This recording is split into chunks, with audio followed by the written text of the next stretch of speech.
Hello, my love, and welcome back to Is It Just Me, the podcast where we're normalizing not having it together, figuring out faith, surviving adulting, managing mental health, and keeping up with pop culture. I'm Shumi, your resident overthinker and gaily navigating life, God, and everything in between. So let's get into it, because surely, it's not just me. Hello, everyone. It's so nice to be back with you today. I took a cheeky little break. Well, I say break, it was unplanned. I just didn't do it. I'm not even gonna lie, but you know what? We're back and we're pushing through. We're trying to be consistent, guys. Oh gosh, if you knew, this is actually one of those things where I'm definitely trying to push myself. Consistency is so hard for me. I'm always the type of person to have the amazing ideas and be really imaginative and creative or whatever. But when it comes to really coming down and staying consistent, not giving into your feelings, that's where I really fall down. So actually, to be honest, I'm quite proud that I'm back. So we're going to move into the Life Lately section of me podcast, and this is just where we reflect on how we've been, what's been going on, and then guess since we've missed a week, we have a little bit more to catch up on. So I actually went to the Lake District the week before last for a surprise birthday for one of my best friends, and it was an absolute success, and it was such a beautiful time, and it was such a lovely group of people who were just had the best energy, and it was just such a nice time to be away. And we did lots of walking, guys. I did wild swimming in a lake, and it started to rain in the lake. That lake was freezing, it was so cold, but it was just so wholesome and gorgeous. We were only there for 2 nights, but it was everything and more. So I really enjoyed it. Anything else? Have I done anything? Well, we're moving closer. I'm basically starting to now get ready to go to Glastonbury Festival. I'm so excited about that. So I've got that coming up on the 25th of June. So I've been madly prepping for that. But otherwise, I've just been up and down. Last week was a bit of a difficult one. I have been going through a lot personally, just trying to stay positive and optimistic, which I'm really proud of myself for doing, because normally I guess that's why the podcast didn't happen, but I'm definitely one of those people where when I feel something, I feel it so deeply that it just overruns everything else and I can't really see the wood for the trees. But I've been working through that, and it's been something that God has been really dealing with me, trying to get me to sort of just accept that, you can't control everything and life needs to go on. You need to be able to see the good in life even when bad things or uncomfortable things are happening, and you can't just give in to the sadness, which kind of feeds into my topic for this week, where I'm going to be touching on sort of loads of different emotions I've been feeling, sort of grief and gratitude and just confusion. And so we're going to move on into the Make It Make Sense section, where I kind of just talk to you about where I've been mentally and how I sort of thought about the topic for today's podcast. So as I'm sure a lot of you know, this Sunday, I think it's Sunday, is Father's Day, which is such a lovely time to celebrate fathers and dads and guardians all over the world for, raising us and helping bring us into the world. But I know, obviously, me included, this can be a really difficult time for a lot of people who have stressful relationships with their fathers or potentially no relationships with their fathers. Some people, like myself, have had their fathers pass away. My dad passed away when I was 10 from breast cancer. And so it can be a really triggering time for a lot of people. And I kind of wanted to touch on that. And I also wanted to touch on simultaneously how grateful I've been feeling, and sometimes how all these feelings mashed up together can feel almost guilty. And it's just a really confusing time as I get older, because obviously I'm 28 now, so it's been a good 18 years of me living without a dad, and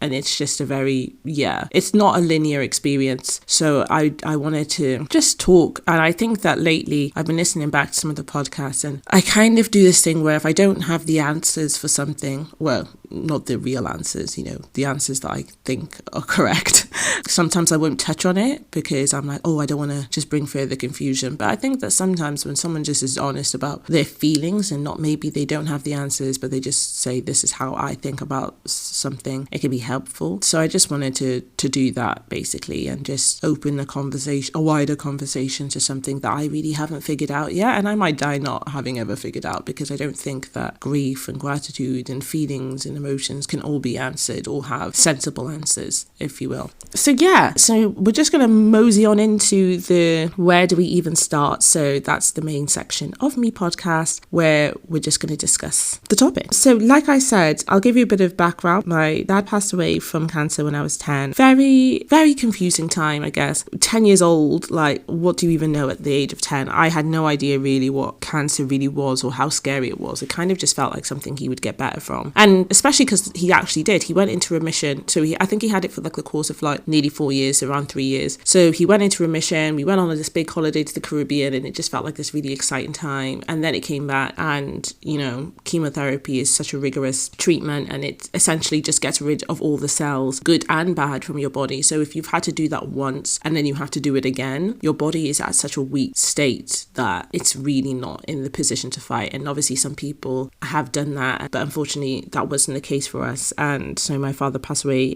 towards the end of August. And I guess, yeah, I've had obviously 18 years now to sort of move through different emotions with it. But every year brings something different. I've now officially lived longer without I say officially, it's been a while. I've lived a lot longer, nearly double the time that I spent with my dad without him. And that is such a weird concept, like the person who made you, especially because I'm so close to my mum, just not knowing that side of you intimately can be really frustrating at times. And I've been going through this weird thing where sometimes I idolize the idea of him, which I think is quite normal. I think it's quite normal to do that with people that have passed in general. You sort of put them on this weird pedestal because you don't know everything about them and you're not faced with their humanity day by day. So it's so easy to make them sort of this perfect version in your own head. But I've been doing that but I've been doing it in a way that's actually quite destructive. I've been doing it in a way where I've been like, oh, maybe if my dad was here, I would have had the skills to deal with this thing. And I've realized that's such a harmful way to think. I've basically been going through something personally. And I've dealt with this since I was a young girl, where I basically feel very, very deeply about just how I make other people feel, essentially. Sometimes to the detriment of my own personal feelings. And I can really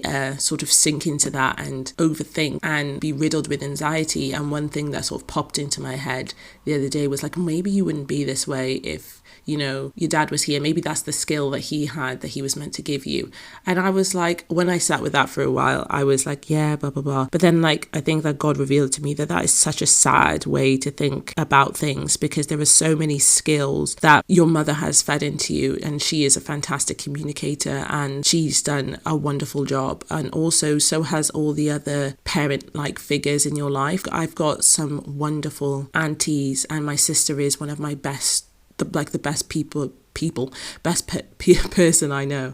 And I'm so lucky to have such, especially women, strong, intelligent, fearless women who have raised me, and I'm doing them such a disservice by saying that, you know, my dad would have been the savior of these feelings. Like, there is no person alive that is like has the skills to remove bad things. Like, everyone will experience them, and to sort of pin that on my dad passing away was such an unfair thing to do. So that wasn't cool, but I just wanted to mention it because I think sometimes, you know, maybe it's helpful for someone else to think about that. You know, yes, there are things that maybe would have been a bit easier, but you know, there are also things that might have been harder. And I know that all I know is what I know, and I know that I've been so blessed, and to fixate on all the sad things and all the bad things is such a horrible way to honour my dad's life and to honour my mother's life and anyone else who has sacrificed for me over the years.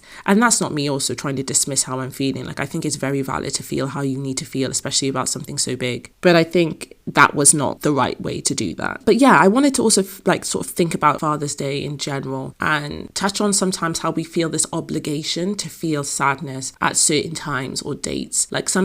Sometimes obviously it comes naturally, and that's absolutely okay. But I think that sometimes I do feel like, oh gosh, especially as I get older, I get scared that I'm moving further away from my experiences with him, my memories with him, like actually knowing him. And that is actually sadly the truth. it's harder to hold on to those memories, and especially because they are filled, yes, with happiness, but also with such sadness in, losing someone and not having them around. So I think that as I get older, it does get really scary that I'm moving, closer and further towards a life which doesn't include him or know him as intimately. And obviously you're moving towards all these big things that you've experienced that will not include him the way it would in like other people's lives would. And I've always had a sense of jealousy at that. And again, I think that's really normal. I'm still moving through that, but I also realize I have a lot of friends who have grown up with single mothers and are children of divorce or have just experienced tenuous relationships with their father, and it's also difficult in a completely different way. So I know that these feelings aren't just me, essentially. There are definitely so many children out there who have stressful relationships with their fathers, and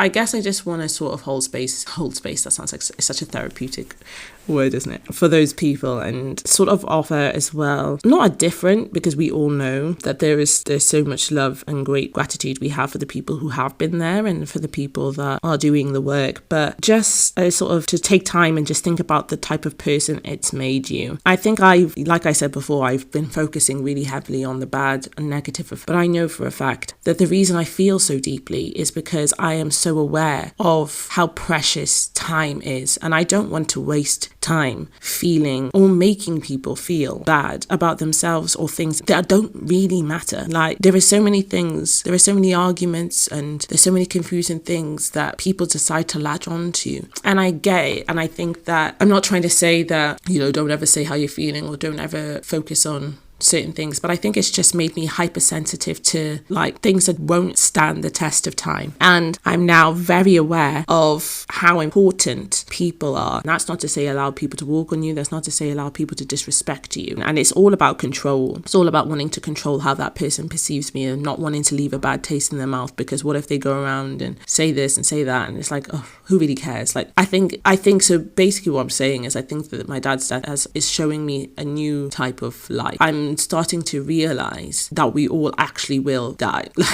And I know that sounds so stupid because it's like, Han, is this the first time you've actually really deep this? But like, honestly, yeah. I think that you feel like every moment is infinite. Everything you're feeling now will last forever, and it just won't. And like, it's just one of those things where it's like, oh, like this is actually not going to matter in 10 years. Like, why spend time thinking about that when I could spend time thinking about all the beautiful and wonderful things that are happening? Yeah, that's kind of where I've been at with it. So it's been a nice sort of 180, because normally I carry such sadness, and you know what, I'm still carrying sadness, but I want to acknowledge that two things can exist, two truths can exist at the same time. It's not because I feel gratitude that I don't feel sadness. It's just that I am understanding and deepening my relationship with grief, because it's been here for a while now. I also want to talk about how I've become sort of accepting, I guess, of the fact that the world needed this version of me. And I always do this thing where I romanticize or fantasize, if you will, different versions of myself that do not exist. Versions of myself, for instance, that maybe grew up rich, versions of myself that had a dad, versions of myself that,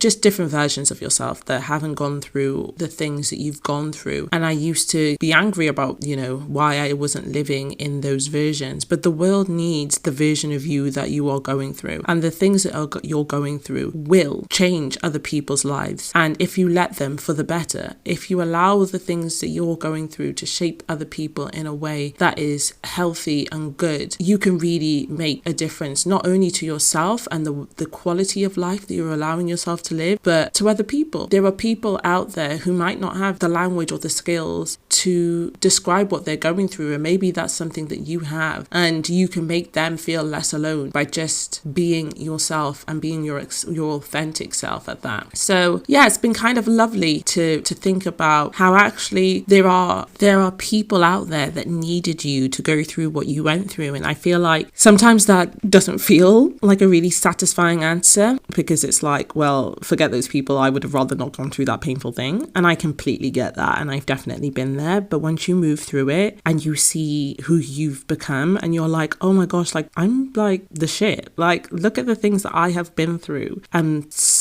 I'm what I consider a very decent person. Like, I think things through, I'm reflective, I try my best to be kind and gracious to people, and I try my best to do my best. And that's all you can actually do with what you've been given. And the reality of it is, no one knows what you've been through. No one really knows the challenges that you've been dealt. And you're still here and you're still trying your best to be your best. And that's fucking fantastic. Like, really pat yourself on the back for it. And I think there's something so wonderful about that. And I've been really thinking about it in context, like with my relationship with God, because he definitely changed my perspective on my life. It would stop being woe is me, and it started to be how grateful am I to have experienced the things that I have experienced and still be a person that I would want to know. And I think that if you're not in that place, because I wasn't always in a place where I wanted to be, where I would have chose to be my friend, to be honest with you. Like, if I didn't, like, say you met a clone of yourself, there was a time where I wouldn't want to be my mate. And that's not the case for me now. I would love to be my friend. I think it would be a privilege. So I think that if you're not in that space, what do you need to change?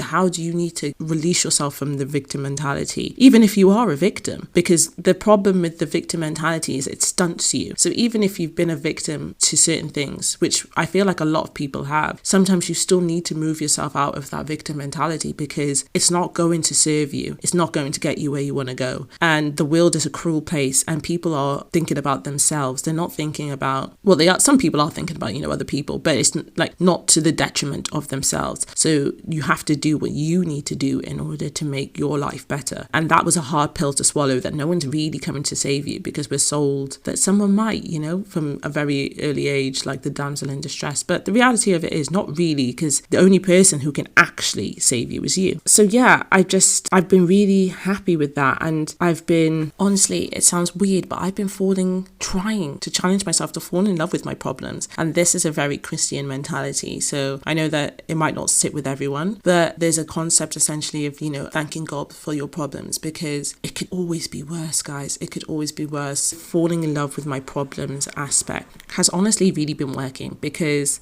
I just think about the things that are happening in the world. I think about Gaza, I think about Congo, I think about the state of the US, I think about the state of our government, like how certain things are going and how the NHS is overrun and how people are struggling more than they ever have struggled before. And I think about my life in context of all those things and all the things that I have been blessed with. And I'm just like, what do I really have to complain about? And I'm not trying to minimize my experience at all. There are things in my life that I know are very worthy of a tear now and then. So I do give myself grace to do those things. But I'm so grateful that my problems are my problems. I'm so grateful that God didn't give me more than I can handle, and he never has. And yeah, I just pray for everyone that, you're not feeling too overwhelmed, and you can still try and see the goodness in your life right now, even if it feels like you're down and out. You can do this. Like, you are made for this moment. This could be the moment that propels you into who you were meant to be. My mum was telling me about this podcast about these two women, a mum and a daughter, who were basically going through becoming homeless. They lost their house. They started living in their car. Then they lost their car.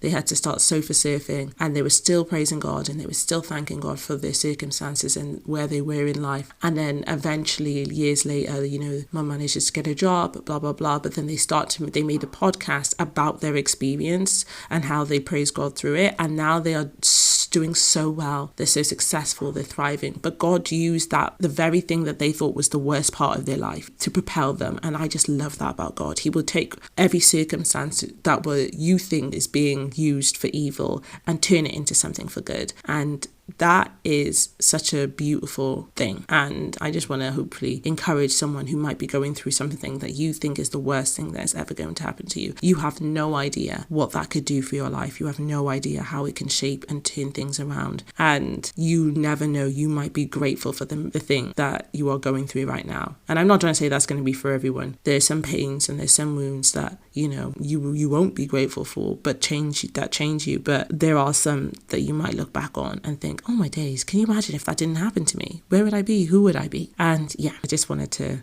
give you that. So we're going to move on into the verse of the week. And the verse of the week today is Psalm 34 verse 18. And it says, "The Lord is close to the brokenhearted and save those who are crushed in spirit. And yeah, God is with you. He sees what you're going through. He hasn't abandoned you. He is with you in that moment. And yeah, you can do this. You actually can do this. So I'll leave you with this. Grief isn't something to fix. It's something to carry. And the fact that you still feel, you still remember, and you still love, that's proof that you've lived deeply and loved deeply. And gratitude doesn't mean you're over it. It means you're learning to walk with it. So today, if your heart is a little bit heavy, be kind to it. You're doing better than you think. Right. All right, my love. That's all from me today. If you've related to anything in this episode, don't worry, it's not just you. Make sure you follow, share this with a friend who's also figuring life out, and DM me your Let's Unpack This moments for future episodes. I'll catch you next week. Love you lots. Bye.